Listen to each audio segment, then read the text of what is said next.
If you have ever participated in a large game jam, you probably will notice that good-looking games get more plays and ratings.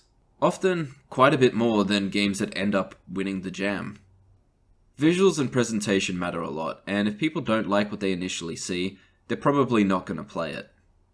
That's not to say that great games don't shine through the cracks, but more often than not, the difference between a pretty good game and a great game is the presentation. A wonderful thing about the indie game community is that strange and unique looking games do have appeal. Graphical fidelity really doesn't matter that much when compared to something that screams out, fun. Pizza Tower is a game that came out recently, and people love the chaotic expressive art style that is similar to cartoons of the 90s. The sprites are not particularly well drawn, but when you include a lot of expressive animation in a setting that consistently validates its own bizarreness, you have the most iconic looking game of the year. But not everyone can make a game that looks unique, and instead they want something that reflects the past. In the early indie days, there was a lot of desire for 8 and 16-bit pixel art since there was a lot of nostalgia for the NES and SNES. Eventually, the supply and demand even out, and pixel art is now seen more of an indie game art style rather than a nostalgic callback. Partially because a new generation has grown up on indie pixel games, and partially because pixel art has transitioned into its own style rather than a technical limitation. And this has allowed artists to really flex their muscles to show what can be done with pixel art. In the 3D space, you can see this playing out as the PS1 styled 3D and the cel-shaded graphics have gradually become just another indie style rather than a nostalgic callback. Nostalgia will continue to be a successful marketing point, but unlike a specific IP that can be continually milked, Artstyle definitely has a meta component to it. It's kind of like a wave where there's a rising demand, a crash, and then things just go back to normal.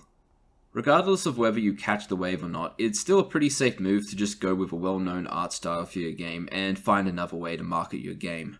But when there is a meta, there is also a much harder to pull off anti-meta. This leads to games like Cruelty Squad, where the art is intentionally awful in a very consistent manner that creates its own charm simply by being a well-done ironic joke.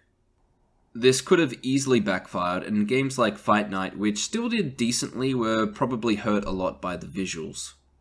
Making your game look different is risky, but it's typically better to be polarizing than to have a game that just looks bland.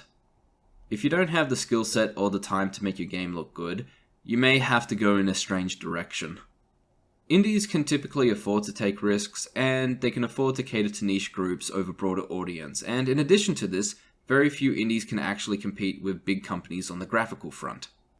I've seen a couple indie studios go for the realistic look, and I don't really like it. Older AAA games with realistic graphics look a bit off, and I feel like the indies that try it have the same problem. The environment and objects can hold up, but once you start getting into organic matter, it doesn't look that great. Effects and post-processing can do a lot of the work, and this may impress certain people. But is it going to be a selling point? Well, despite my personal distaste, it does seem to work due to asset flips still being a thing. Now, what should you do for your personal projects? I really don't know. Visuals clearly matter, but there are all these exceptions to the rule, and unless your primary focus with game dev is the visuals, I think that the best decision is to just go with a style that you find intuitive and enjoy working with. If art isn't your strength, then the best art style is going to be the one that you actually stick with and enjoy. Alternatively, you can just use pre-existing assets, or collaborate with others, or just pay a contractor, or just use AI to make your art. I am making a game called Platform Gun.